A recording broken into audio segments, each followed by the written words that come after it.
የተከበራችሁ ተመልካቾቻችን ከቡና ሰዓታችን ተመልሰናል። አሁን ደግሞ የፍቅር ጎጆ ተወዳጁ ፕሮግራማችን ቀጣይ መሰናዷችን ነው። በዛሬው ከፍቅር ጎጆ ኻሊዶ ምን ቀርቷል? ምን እናውሳ? እንግዲህ በዚህ ሳምንት ያው ሼኻችንም አሉ በነገር ላይ እንዴት ነበር የባለፈው ሳምንት? እንግዲህ እኔ እንጃ ያው ተመልካቾች ምን ፊድባክ ነበረ? ያው ጥሩ ነገሮች ነው ያሉት። እንግዲህ ያው አልፎ እስኪ እንደዚህ ብቅ እንበል ብለን አስበን ነው። ወደፊት ደግሞ ያው ወንድሞቻችንም እህቶቻችንም አሉ እነሱም ይኖራሉ። እንግዲህ ያው እንደ ነገሩ ቆንጆ ይመስለኛል። ከተመልካቾች አብዛኞቻችሁ እየደወላችሁ ሐሳባችሁን ያጋራችሁን ነበር። እውነትም ሳናስበው የቤት አጋዦቻችንን ያሰቃየናቸው ነበር ወይም ደግሞ ራሳችንን የበላይ አድርገን እያሰብን ነበር ወይ? በተለይ ደግሞ እነዚህ መሀል ላይ ያሉ መልእክቶች ባል ከሴትየዋ ጎን ወይም ደግሞ ከሚስቲቱ እንዴት አድርጎ ሐቅን እያወቀ መደረብ ይሄ ለራሱ عند الله የሚያስጠይቀው ነው። ሐቅን አለባብሶ ልጅቷን ማሰቃየት የለበትም። ብዙ መልእክቶች ነበሩ። እጅግ አድርገን እናመሰግናለን። ሐሳብ አስተያየቶቻችሁ ሁልጊዜም አይለዩን እንላለን። ዛሬ ደግሞ እንግዲህ ባል አመራረጥ የሚለውን ብናይ በጣም ቆንጆ ይመስለኛል። ብዙ ጊዜ ቤተሰብ ሴት ልጁን ለመዳር ሲያስብ እንዲህ ማን ነው ምንድነው ምናምን የሚባሉ ነገሮች ይጠይቃሉና እንዴት ነው መሆን ያለበት የሚለውን ያው ተውኔቱንም አሳይተን ሼኻችንም ደግሞ የሚሰጡን ምክር አለ፣ እሱን እናዳምጣለን ኢንሻአላህ። ስለዚህ በዛሬው የፍቅር ጎጆ ፕሮግራማችን የቤተሰቦቻችን ለኛ ለትዳር ያላቸው ሚዛን ወይም ደግሞ ያላቸው መጨነቅ ስንት ሆነው ለፍተውብን ደክመውብን አሳድገውልን ለወግ ለማዕረግ ብቂልኝ ብለው እድሜ ልካቸውን እየመረቁ እዛ ደረጃ ላይ ወይም ደግሞ እዛ እድሜ ላይ ስንደርስ ግን እድሜያችንን ወይም ደግሞ ቀሪ ጊዜዎቻችንን በደስታና በጥሩ ሁኔታ እንዳናሳልፍ የሚያደርጉን ሁኔታዎች ውስጥ እንዴት አድርገው ይከቱናል? ወይስ ደግሞ ሙሉ ህይወታችን ደስተኛ እንዲሆን የቤተሰቦቻችን አበርክቶ በእኛ ትዳር ላይ ምን መሆን አለበት የሚለውን ኢንሻአላህ ዛሬም ድራማውም አለ ሼኻችንም አለ ወደዛው አልፈን በደንብ እናያለን። አብራችሁን ሁኑ።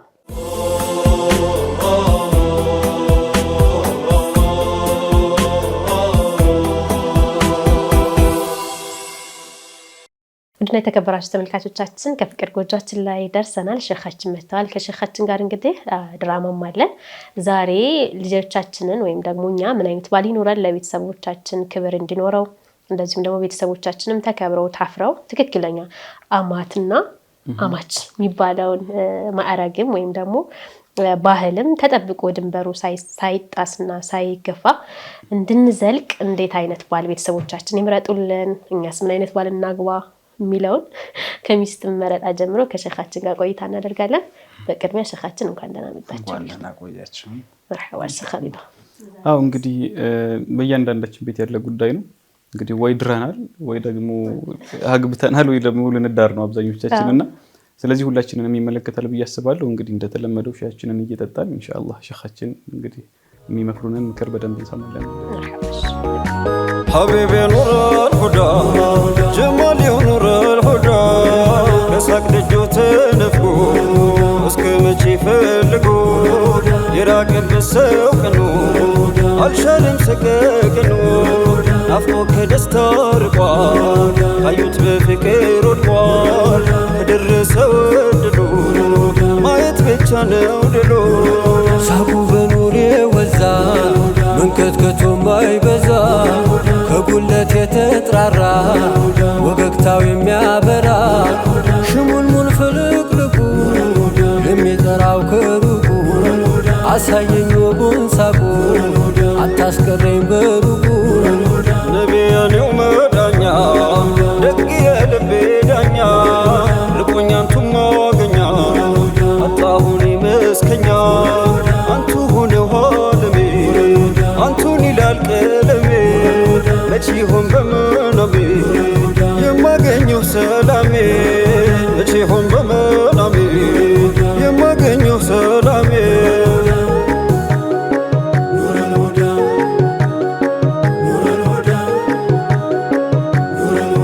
የተወደዳችሁና የተከበራችሁ እንግዲህ አርሂቡ መዝናኛ ፕሮግራም ተከታታዮቻችን ሻያችንን ጠጥተን ሁሌም የምታፈለው የማይዳ ሻይ እንግዲህ ከዚያም በተጨማሪ ድራማችንን አይተን ተመልሰናል። እንደው ሼኻችን ዛሬ ብዙዎቻችንን የሚመለከት ርዕስ ነው ብለን እናስባለን ያነሳነውና አንድ ሰው እንግዲህ ወይ ልጁንም ለመዳር ሊሆን ይችላል እሱም ሊያገባ ሊሆን ይችላል እና ባል ሲመረጥ ያው ሞስትሊ ለሴቶች ባል ሲመረጥ እንደው ምን መስፈርቶች መታየት አለባቸው? ምን አይነት ባል መሆን አለበት? ቢስሚላሂ ራህማኒ ራሂም አልሐምዱሊላህ ወሰለላሁ ወሰለም ወባረከ ዐላ ሰይዲና ወመውላና ሙሐመድን ረሱሊላህ ወዐላ አሊሂ ወሰሕቢሂ ወመንዋላህ አማ ባዕድ።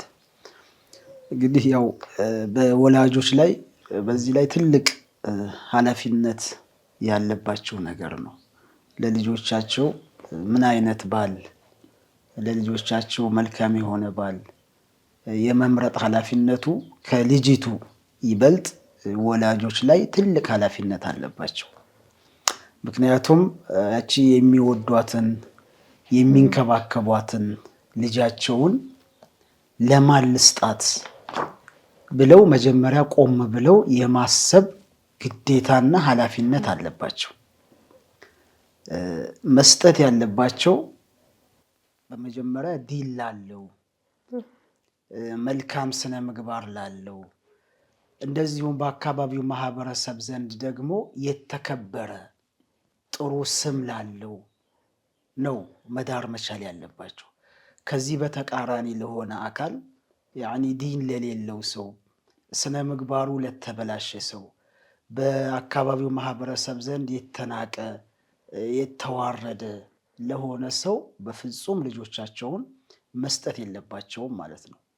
ምክንያቱም እቺ ተንከባክቦ ያሳደጋት ለቁም ነገር ያበቃትን ልጁን ዲን ላለው ሰው፣ አላህን ለሚፈራ፣ እችም አላህን ከፈራ አንድ ሰው አይደለም የሚስቱን ክብር ቀርቶ ሌላ ሐታ የእንስሳን መብት እንኳን ይጠብቃል። ሐቂቃ ዲን ያለው ከሆነ ማሻአላህ ጥሩ ዲን አለው የምንል ከሆነ የሁሉንም መብት የሚጠብቅ ነው።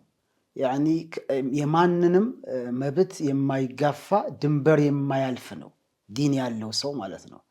ስለዚህ ዲን ላለው ሰው፣ መልካም ስነ ምግባር ላለው ሰው ልጁን ከዳረ ፈኢን ዓሸረሃ ቢመዕሩፍ አብሮ ከሷ ጋር ሲኖር በመልካም ተንከባክቦ ይይዛታል።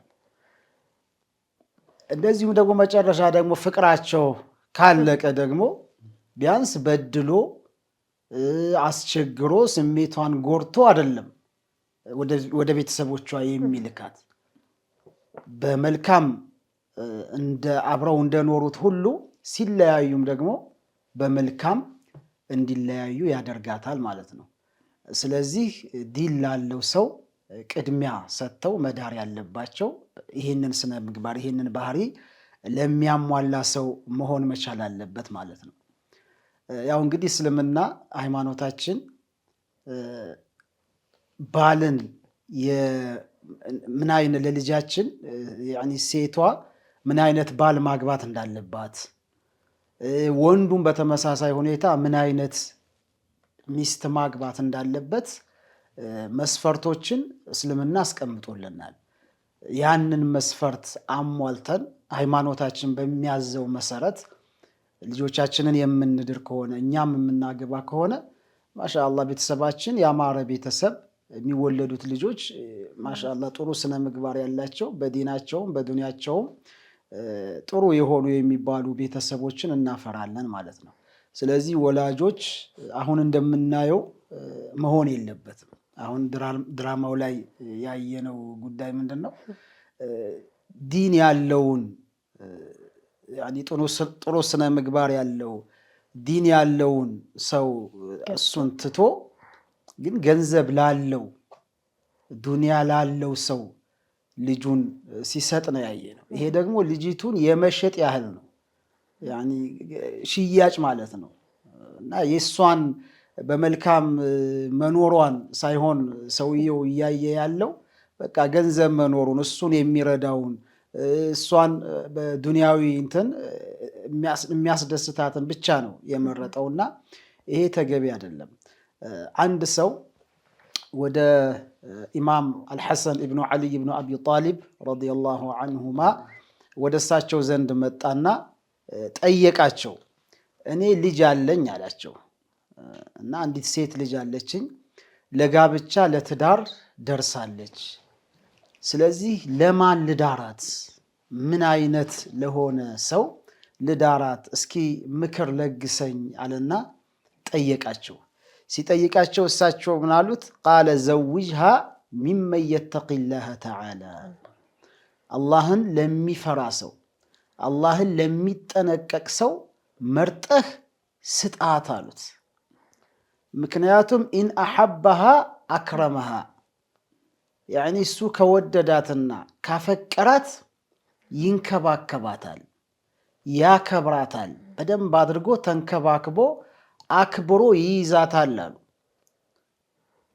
ወኢን አብገደሃ ለም የዝሊምሃ ደግሞ ቢጠላት እንኳ ደግሞ ከጠላት ደግሞ ጠልቻታለሁ ብሎ እሷን አይበድላትም፣ ድንበር አያልፍባትም። ከጠላት ምንድነው የሚያደርገው? ቢያንስ አይበድላትም። ሳይበድላት ወደ ቤተሰቦቿ ይመልሳታል። ስለዚህ ለልጅህ እንደዚህ አይነት ባህሪ ያለውን ሰው ዳረው ብለው ኢማሙ ዓሊ ብኑ አቢ ጣሊብ አልሐሰን ብኑ ዓሊ ብኑ አቢ ጣሊብ ይህንን ምክር መከሩት ማለት ነው። ስለዚህ እኛም ለልጆቻችን እንዲህ አይነት ስነ ምግባር ያለውን አላህን የሚፈራ ሰውየው አላህን የሚፈራ ከሆነ በቃ የሚስቱን ተንከባክቦ ይይዛል። ያኒ አይበድላትም፣ ስሜቷን የሚጎዳ ነገር አይፈጽምባትም። ምክንያቱም አላህ እንደሚቀጣው አላህ እንደሚጠይቀው ስለሚያውቅ ማለት ነው። የሚስት ሐቅ ምን እንደሆነ በደንብ ያውቃል። ሚስቱ ጋር ሲኖር እንዴት አድርጎ መኗኗር እንዳለበት እስልምና አስተምሮታል። ስለዚህ ተንከባክቦ በሚስትነት ክብሯ ጠብቆ ይይዛታል ማለት ነው። ነገር ግን አላህን የማይፈራ ከሆነ ብር ብቻ አይተን የምንሰጠው ከሆነ ምግባሩ ምንድን ነው፣ የት ነው የሚውለው፣ ከነማን ጋር ነው ያለው ግንኙነቱ የሚለውን ሳናጣራ ብቻ ዱንያ ብር ስላለው ብቻ የዳርናት ከሆነ ግን ስቃይ ነው ቤት ውስጥ የሚሆነው፣ በጣም ስቃይ ነው የሚሆነው። ብር ብቻ እኮ ቤትን በፍቅር የተሞላበት ቤት አድርጎ አይይዝም። እንደውም ብር ሲኖር ብዙ ነገር ውጭ ያሉ ነገሮችን የማየት ብዙ ነገር አለ። ፈሳድ የሚባሉ ያኒ ከባህላችንም ከሃይማኖታችንም ያፈነገጡ ተግባራትን ለመፈጸም ነው። ዲን ከሌለው ብር ብቻ ያለው ሰው ወደ መጥፎ ነገር ነው እንትን የሚለውና ልጅቱ ስቃይ ውስጥ ነው የምትኖረው። ለሰው ማሻአላህ ሀብታም አግብታለች ሊባል ይችላል፣ ወይ ቤተሰቦቿን ሊደግፋቸው እንትን ሊላቸው ይችላል። ነገር ግን እሷ የምትኖረው ህይወት ግን ደስታ የሌለው ህይወት ነው። ከላይ ብቻ ደስታ ያለው ነገር ግን ውስጡ ያኒ እስር ቤት የምንለው ህይወት ነው እየኖረች ያለችው። እንደውም በስነ ልቦናዋም ላይ ብዙ ጫና ነው የሚያሳድርባት። የሆነ ነገር በተከፋ ቁጥር የሚናገራት ንግግር ይኖራል። አንቺ እንትን ልጅ እኔን እኮ የዳሩኝ እኮ አንቺን እኮ ያገባሁት ገንዘቤን ፈልገው ነው፣ እንደዚህ የሚሉ አሉ። በቃ እያሉ የእሷንም ስነ ልቦናዋንም የመጉዳት ሁኔታ ይኖራልና አላህን ለሚፈራ ሰው መርጦ መዳሩ የተሻለ ነው ማለት ነው። እናታችን ዓኢሻ ረዲየላሁ ዐንሃ ምን ይላሉ? አኒካሑ ሪቁን ይላሉ። ይሄ ኒካህ ጋብቻ የሚባለው ነገር ልክ እንደ ባርነት ነው ማለት ምንድን ነው? አንድ ባሪያ የሆነ ሰው በአሳዳሪው ስር ነው የሚሆነው። ማነው ወጪውንም የሚሸፍንለት፣ የተለያዩ የሚያዘውን ምን የሚያደርገውን የመፈጸም ግዴታ አለበትና በአሳዳሪው ስር ነው የሚውለውና ይሄ ኒካህ ጋብቻ የሚባለውም ነገር ሪቅ ነው፣ ያኒ ባርነት ነው። በባሏ ስር ነው የምትሆነው፣ በሱ ትእዛዝ ስር ነው የምትሆነው አሉ። ስለዚህ ፈልየንዙር አሐዱኩም አይነ የضዑ ከሪመተሁ አሉ። ከእያንዳንዳችሁ ወላጆች ያቺ የሚወዳትን የሚያከብራትን የሚሳሳላትን ልጁን ለማን እንደሚሰጥ ቆም ብሎ ይመልከት አሉ። ለማን ነው ልጄን የምሰጣት? በቃ ዲን ላለው ከሆነ ማሻአላህ ቅድም ባልነው አግባብ አሳምሮ ይይዛል። ዲን የሌለው ከሆነ ግን በጣም ስቃይ ነው የሚሆነው። ቢያንስ ወንድየው ሴቲቱ ካልተመቸችው የመፍታት እድሉ በእጁ ላይ አለ። በፈለገ ሰዓት ኒካህ በእጁ ስለሆነ ፈትቼሻለሁ ሊላት ይችላል። እሷ ግን እንደሱ በፈለገችው ሰዓት ባልፈለገችው ሰዓት ፈታሁ ብላ መውጣት አትችልም። ያኒ ብዙ ተቸግራ ወይ ወደ ሸሪዓ ፍርድ ቤት ሂዳ ተበድያለሁ ብላ ክስ አቅርባ ምናምን ነው ብዙ ፕሮሰስ ይኖረዋል። እሱ ግን በፈለገው ሰዓት እንትን ይላል። ስለዚህ ወላጆች ልጆቻቸው በእንዲህ አይነት ነገር እንትን እንዳይቸገሩባቸው እንዳይሰቃዩባቸው ባሎቻቸውን የመምረጥ ኃላፊነት ትልቁ ድርሻ የሚኖረው እነሱ ጋር ይሆናል ማለት ነው። ስለዚህ እቺ ልጃችሁን የምትወዳትን ልጅ ለማን እንደምትሰጣት ከማን ጋር እንድትኖር እንደምታደርጋት ቆም ብላችሁ እሰቡ ይላሉ እናታችን አይሻ ረዲየላሁ ዐንሃ። እንደዚሁም ነቢዩ ዓለይሂ ሰላቱ ወሰላም ይላሉ መን ዘወጀ ከሪመተሁ ሚን ፋሲቅን ፈቀድ ቀጠዐ ረሒመሃ ይላሉ። ፋሲቅ ለሆነ የዱርዬነት ባህሪ ላለበት ሰው ልጁን የዳረ ሰው አሉ ነቢዩ ዓለይሂ ሰላቱ ወሰላም በእርግጥም ማህፀኗን ቆርጦታል አሉ። ያኒ ዘር እንዳትተካ አድርጓታል። እንደዚሁም ደግሞ ከሱ ጋር ያላትንም ዝምድናዋን ቆርጦባታል ይላሉ ነቢያችን ዓለይሂ ሰላቱ ወሰላም። ስለዚህ ይሄ ትልቅ ማስጠንቀቂያ ትልቅ ዛቻ ነው ማለት ነው የነቢያችን ዓለይሂ ሰላቱ ወሰላም። እና ዲን ያላቸውን ስነ ምግባር ያላቸውን ሰዎች መርጠን ለልጆቻችን ብንድራቸው መልካም ነው ማለት ነው። በሌላ ሐዲሳቸው ነቢ ዓለይሂ ሰላቱ ወሰላም ምክሩ ለወንዶችም ቢሆን ሴቶችንም ጭምር የሚመለከት ነው። ምን ይላሉ? ላ ተዘወጁ ኒሳአ ሊሑስኒሂነ ፈዓሳ ሑስኑሁነ አየርድየሁነ ይላሉ። ያኒ ሴቶችን ለውበታቸው ብላችሁ አታግቧቸው። በተመሳሳይ ሁኔታ ወንዶችን ሴቶች ደግሞ ወንዶችን ለውበታቸው ብላችሁ አታግቧቸው አሉ። ምናልባትም ያ ውበታቸው እነሱን ለጥፋት ይዳርጋቸዋል፣ ሀላክ ላይ ይጥላቸዋል አሉ። ያኒ ውበት አለው ብላ ሰውየው ወንድየውን ካገባችሁ እሷ በውበቱ ምክንያት ብዙ ፈተና ነው እንትን የሚለው። እሷም ውበት አላት ብሎ ሌላ ነገሯን ሳያይ በውበቷ ብቻ የሚያይ ከሆነ መጨረሻ ላይ ጥፋት ላይ ነው እሷም የምትወድቀው። ብዙ ፈተናዎች ይበዙባታል ማለት ነው።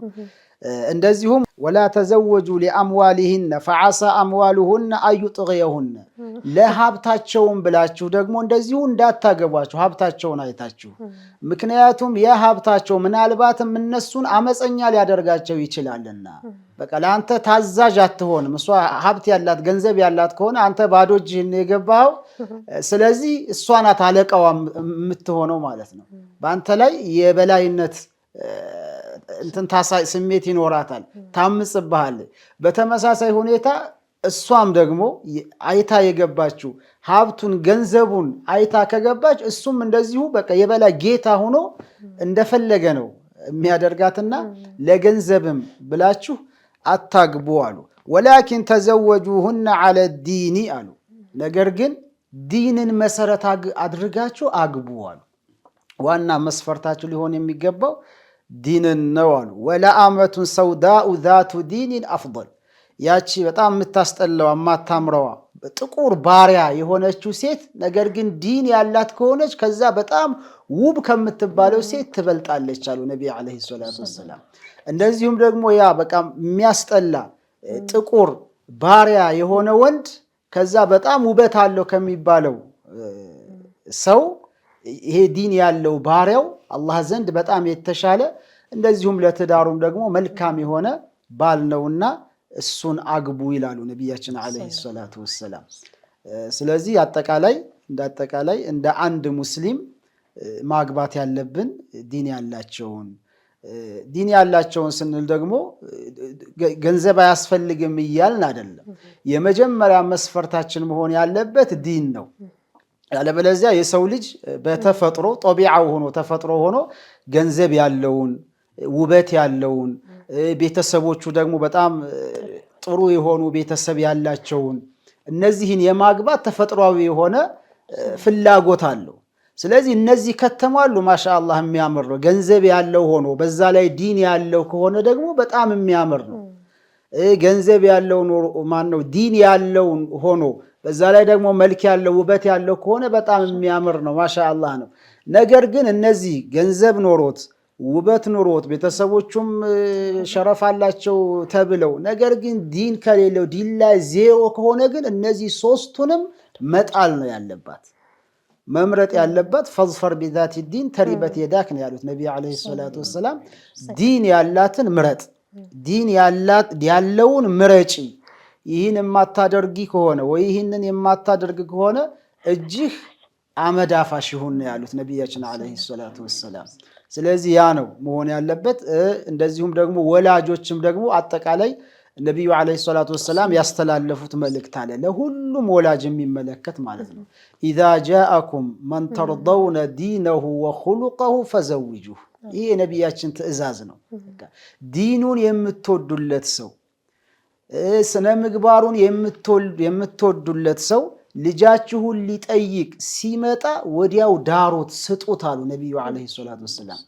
إلا تفعلوا تكن فتنة في الأرض وفساد كبير ይህንን ማታደርጉ ከሆነ ግን በመድር ላይ ትልቅ ብልሽት ይከሰታል ትልቅ የሆነ ፈተና ይከሰታል ስለዚህ ልጆቻችሁን ዲን ያለው ሰው ከመጣ መርጣችሁ ወዲያውኑ ለሱ ስጡት ብለው ነብዩ አለይሂ ሰላቱ ወሰለም ለሁሉም ወላጆች ይሄንን ምክር ይመክራሉ ማለት ነው ስለዚህ ለኛ ደግሞ ከነብያችን በላይ የሚያስብልን ከሳቸው በላይ የኛን ለኛ መልካም የሚሆነውን ነገር የሚያውቅ ማንም የለምና ይሄንን ነው ተግባር ማድረግ መቻል ያለብን እንግዲህ አሁን ደግሞ ዲን ያለውን ስንል ደግሞ አንዳንድ ዲን ላይ ደግሞ እንዴት ያለ ሰው ነው ዲን ያለው ዝም ብለን ውጫዊ ገጽታውን አይተን ዲን አለው ወይ ማሻአላህ ጺሙን ሱና ሳድጓል ብለን ወይ ቶብ ነው የሚለብሰው ኮፍያ በቃ ዲን አለው ከላይ የሚታየውን ገጽታ አይተን ደግሞ እንትን ካልን ደግሞ ይሄም ደግሞ አንዳንድ ቦታ ላይ ዲን ራሱ የመሸወጃ ሁኔታ የሆነበት ሁኔታ አለ ብዙ እህቶቻችን እኔ ለምኑም ብዬ ሳይሆን ዲን አለው ብዬ ከገባው በኋላ ይሄው እንደዚህ አደረገኝ ይያሉ የሚያለቅሱ ብዙ ሴቶች ያጋጠሙን ነው እና ይሄ ደግሞ በእንደዚህ አይነት ገጽታ እንትን የሚል ሰው ደግሞ አላህን ሊፈራ ይገባል በአላህን ሊፈራ የዲን ነጋዴ መሆን የለበትም ስለዚህ እሱም አላህን መፍራት አለበት እሷም ደግሞ ቤተሰቦቹም የሷን ቤተሰቦች ሆኑ ከላይ የሚታየውን ገጽታ ብቻ አይተው ልጆቻቸውን መስጠት የለባቸው ተርቢያውን መጠየቅ አስተዳደጉ እንዴት ነው ቤተሰቦቹስ እንዴት ናቸው ሁኔታውስ እንዴት ነው ብሎ እንደመጣ መስጠት ሳይሆን በደንብ አድርገው ተከታትለው ምክንያቱም ህይወት ነው የልጅቱ ህይወት መበላሸት መቻል የለበትም አግብታ ነበር ተፈታች መባሉ ራሱ ለሴቶች የሞራልም እንትን ይሆናልና ይሄ እንዳይሆን በደንብ በዲኑ በስነ ምግባሩ የታነጸ በተርቢያ ያደገ እንዴት ያለ ነው ጓደኞቹ እነማን ናቸው እነማን ጋር ነው የሚውለው ቤተሰቦቹም በደንብ መጠየቅ ያለባቸው መፈተሽ ያለባቸውን ያንን አይተው ነው መስጠት ያለባቸው እንጂ ከዛ ውጪ ከሆነ ጥፋት ነው ማለት ነው እዚህ ላይ ነብዩላህ ሱለይማን አንዲት ቂሳ አለች በነብዩላህ ሱለይማን ጊዜ ነው ይባላልና አንድ ወፍ ውሃ ሊጠጣ ወንዝ ዳር ላይ እንትን ይያለ ህፃናት ልጆች አሉ እዛ እና እነዛ ህፃናት ልጆች ሲያይ ያው ህፃን ልጅ እንግዲህ እንደዚህ ወፍ ምናምን ካየ ድንጋይ አንስቶ እንትን ይላልና በቃ ይመቱኛል ምናምን ብሎ ይበራል ከዛ በኋላ ሌላ ጊዜ ደግሞ በጣም ትልቅ ሰው ነው ትልቅ ሰው ማሻአላህ ጺሙ በጣም ረጅም የሆነ በቃ መልካም የሚባል ሰው ማለት ነው ዲን አለው እንደምንለው አይነት ሰው ሆኖ እዛ ወንዙ ዳር ሆኖ ልብሱን ያጠበ ያ ወፍ ደግሞ መጥቶ ሊጠጣ ሲል ይሄ ትልቅ ሰው ነው ምንም አያደርገኝም ይልና በቃ ተረጋግቶ ማለት ነው ጺሙን አይቶ በጺሙ ተሸውዶ ማለት ነው ተረጋግቶ እንትን ሲል ድንጋይ ያነሳና ሲመታው አይኑን ያፈሰዋል ግን ነብዩላህ ሱለይማን አላህ ከሰጣቸው ተአምራቶች መካከል አንዱ እንደዚህ የአዋፋትን ቋንቋ የአውሬዎችን የጂንን ይሄን ሁሉ የማወቅ የነሱን ቋንቋ ከነሱ ጋር የመግባባት ተሰጥኦ አላህ ሰጥቷቸዋል ከዛ በኋላ መጥቶ ከሰሰ ለሳቸው ማለት ነው በቃ ታሪኩን ነገራቸው እንደዚህ አድርጎ አይኔን አጠፋኝ ሲላቸው ያው ቂሳስ መደረግ አለበታል። ያው አይን ያጠፋ አይኑ ይጠፋል፣ እጅ የቆረጠ እጅ ይቆረጣልና አይኑ መጥፋት አለበት ሲሉ አይ አይኑ እንዳይጠፋብኛል እኔን የሸወደኝ አይኑ አይደለም ማለት ጺሙ ነው የሸወደኝ፣ ጺሙ መላጨት አለበት አለ። ስለዚህ በእንደዚህ አይነት ገጽታ ማህበረሰባችን እየተሸወደ ነው ያለው። በንግዱም አሁን በትዳሩም ብቻ ሳይሆን በንግዱም ሁኔታ ላይ ማሻአላህ ዲን አለው ለሚሉት ሰው በጣም ብዙ ነገር ያደርጉልት። አለባበሱን አይተው ወይ መስጂድ ምናምን እንትን ሲል አይተው በኋላ ላይ ግን መጨረሻ ላይ ግን ትልቅ እንትን እየተፈጠረ ያለው በአሁን ሰዓት በትዳሩም በንግዱም ላይ ከላይ የምናየው ዝም ብሎ የተቀባ እንትን አለ አይደል? ያ ነው ሰውን እየሸወደ ያለውና አሁንም ልጆቻችንን ስንሰጣቸው ስንድራቸው ውጫዊ ገጽታን የዲን ገጽታ አለው ብቻ ብለን ሳይሆን ቀረብ ብለን አይተን በደንብ ፈትሸን ለልጆቻችን እንደዚህ አይነት ባል ብንድራቸውና ለኛም እንደዚህ አይነት አማች ቢሆነን ተከባብረን የሚወለዱት ልጆች ማሻአላህ የሚያምሩ ልጆች ይሆናሉ። ያኒ አላህ በረካ ያለበት ልጅ ዱንያ ደግሞ አላህ ያመጣል። ያኒ ምንም ደሃ ቢሆን እንኳን ዱንያ ነቢያችን አለይሂ ሰላቱ ወሰላም እንዳሉት እንደ ጤዛ ወይም ደግሞ ወዓሪየቱን ሙስተዓራ ዓሪያ ናት፣ ያኒ ትውስት ናት። አንድ ሰሞን አንድ ሰው ጋር ትኖራለች፣ ከዚያ በኋላ ደግሞ አላህ ሊያነሳት ይችላል። ገንዘብ አለው ብለን ሰተን ገንዘብን አይተን መጨረሻ ላይ እኮ ኪሳራ ላይ ሆኖ መጨረሻ ደሃ የሚሆኑ ብዙ ሰዎች አሉ። ደግሞ ምንም የሌለው ሰው ደግሞ ካገባ በኋላ ማሻአላህ የፍቅር ቤት ሲሆን ሲተሳሰቡ ምን ሲሉ ደግሞ አላህ ዱንያውን እንትን የሚልላቸው አሉና መስፈርታችን ገንዘብ መሆን የለበትም። ነቢያችንም አለይሂ ሰላቱ ወሰላም በሐዲስ እንዳሉት ሰላሰቱን ይላሉ ሐቁን ዐለላህ አዩዒነሁም፣ ሶስትን ሰዎች አላህ ሊያግዛቸው አላህ ሊረዳቸው ቃል ገብቷል አሉ። የመጀመሪያው አልሙጃሂዱ ፊ ሰቢልላህ በአላህ መንገድ ላይ ጂሃድ ትግል የሚያደርግን ሰው እሱን አላህ ሊረዳው ቃል ገብቷል። ሁለተኛ ወልሙካቲቡ الذي يريد الاداء በባርነት ቀንበር ስር ሆኖ ይሄን ያህል ገንዘብ ካመጣህ ነፃ ወጣሃለሁ ያለው የተባለ ባሪያ ስራ እየሰራ ለመክፈል ለሚያደርገው እንቅስቃሴ አላህ ሊያግዘው አላህ ቃል ገብቶለታል ለሱም አሉ። ሶስተኛ ወናኪሁ الذي يريد العفاف በቃ ከሐራም ከዝሙት ለመጠበቅ ብሎ የሚያገባንም ሰው አላህ ሊያግዘው አላህ ሊረዳው ቃል ገብቷል አሉ ነቢያችን አለይሂ ሰላቱ ወሰላም። ይኩኑ فقراء يغنيهم الله من فضله በቃ ከሐራም ለመጠበቅ ብሎ ዘር ለመተካት ብሎ ካገባ አላህ እንደሚያከብራቸው አላህ ራሱ ቃል ገብቷል። አላህ ደግሞ ቃሉን የሚያፈርስ ጌታ አይደለምና በእንደዚህ አይነት አጋብ ልጆቻችንን ልንድራቸው ይገባል ነው የምለው። በትክክል እንግዲህ ምናልባት ሼኽም ሲናገሩ ያስኩት ነገር አሁን ላይ ቤተሰብ ልጅን መዳር እየቀረ ነው። ይህ ማለት ሴቶችንም ለማግባት ዝግጁ ሆኑ ሴቶችንም ይመለከታል። ያው አሁን ሴቶች መርጠው ባል ከልይ ይመጣል ነው እየተባለ ያለውና ለሁላችንም በጣም ትልቅ ምክር ነው። አይው ያው እንዳላችሁት እናንተም ገንዘቡን አይታ ከሆነ ያገባችሁ ሼኽ እንዳሉት ይከስራል ይጠፋል።